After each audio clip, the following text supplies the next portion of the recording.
Hey guys, Trail Mama here. It's day 90 of my Appalachian Trail journey.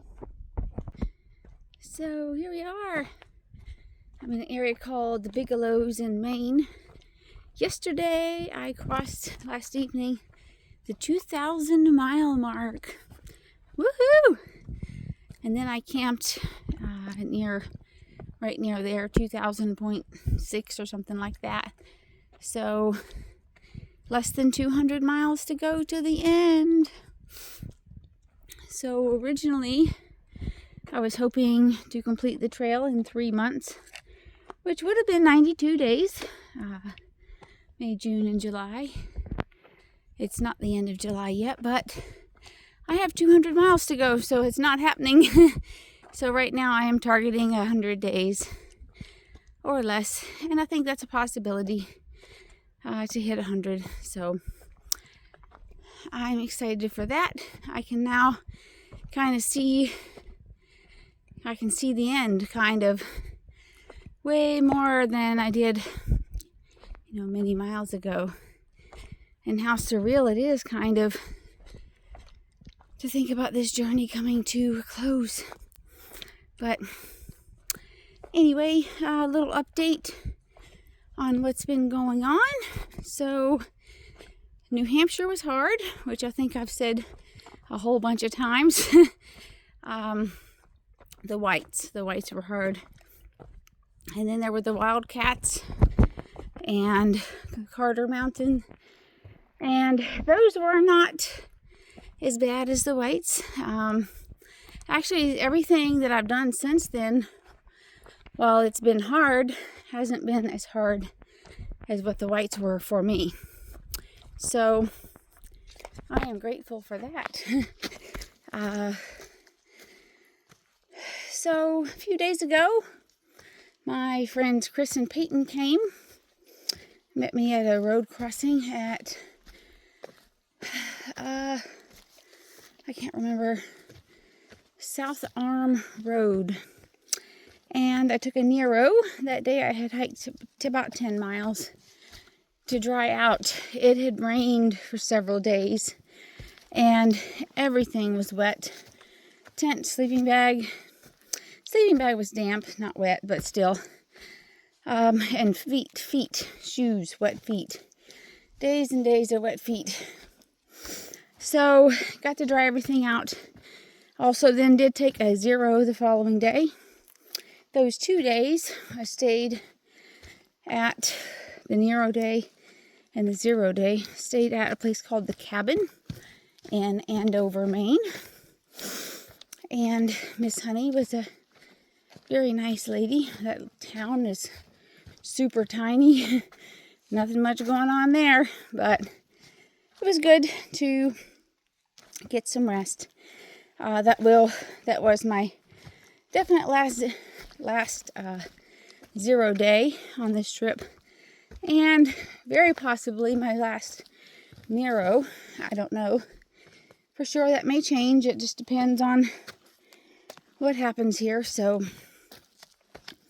anyhow, as I said, my friends Chris and Peyton met me a couple of days ago, and so since they've been here, have been meeting me at road crossings, and road crossings in Maine are not that abundant. So the first day that I got back on the trail, I did not have my full pack, only carrying what I needed for the day, and I got 26 miles that day. So it was my first marathon day since Vermont. So I was super happy with that. The next day, I got 24 miles, which that would have been yesterday.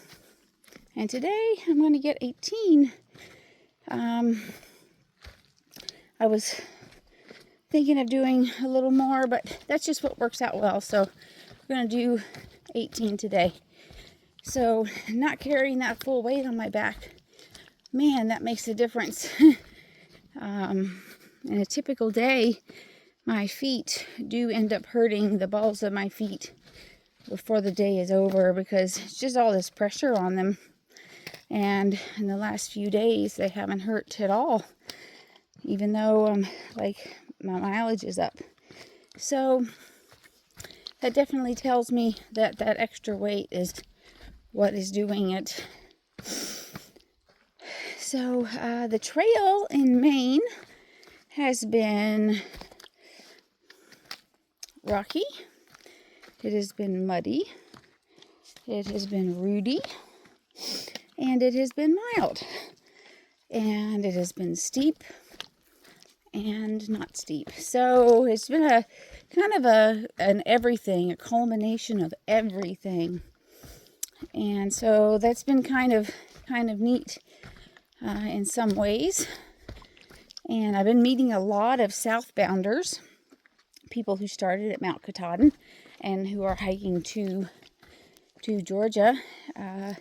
Most of the people who do that say that the timing just works better for a later start, because most of the people who do that start later in the year. They start in June, sometime in June, and then hike, all the way to Georgia. And I don't know if I would have tried that. I don't know. I think it would be very difficult to start with the very hardest part before you have your trail legs. And if that's what some people do and it works well for them, I'm not saying that I wouldn't do it, but in general, I think what would work best for me is how I did it, starting with the easier portion and working up to the harder portion. So today, my friend Andy came. He lives in Pennsylvania. He is on vacation with his family in a little town here in Maine, a couple of hours away. He's a good friend of our family. He's a runner, and he actually was just with Kaylee as he was the crew chief for her Badwater race. He was with me last year while we were crewing, and just an outstanding young man. And so he and his family are on vacation, and he came to see me this morning. He brought some veggie pizza, some chocolate milk, and some honey buns. He ran on the trail to meet me and then hiked a couple of miles with me back to where his car was. And then he actually went and did some more miles, some more running. He's an excellent athlete, and it was just wonderful to see somebody from home again. And the fact that he made the effort, took the time, and came and to be supportive, and what I'm going to say is sharing the love. It was just so awesome. so awesome. So that was really amazing. My friends Chris and Peyton, who are here and that are allowing me to slack pack. Chris hiked with me 13 miles about 2 days ago, and he will hike with me some more, and Peyton will hike with me some too in these coming days. But one of the things they're doing to make my journey easier here is actually going into wherever the camp is that we're going to camp at, and setting up the tent, setting up the sleeping gear, and having food, warm food for me. So I don't have to pretty much do anything except roll in and eat and just get ready for bed. Like, I can't even believe that they're here, that they made arrangements with work to take off work to come here and help me on this journey. It's just amazing. It's so amazing. And to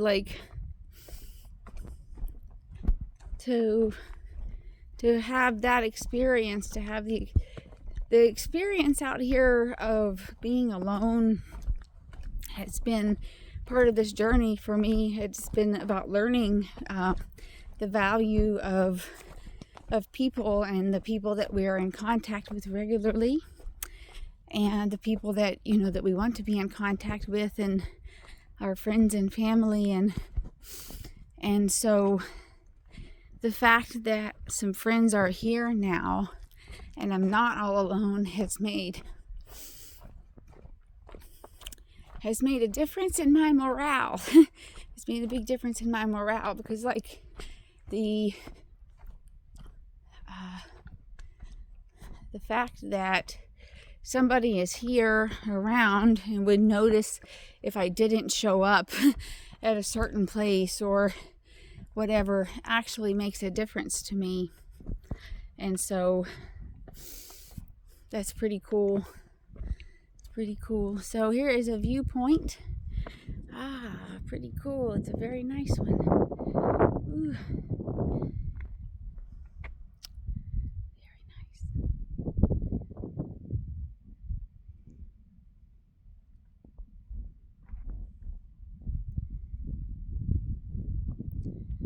Probably is a ski place over there.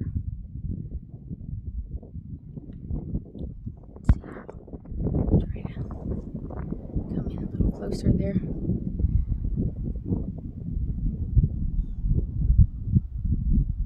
Super cool to see so far away. To realize just how little we are in this big, great big world.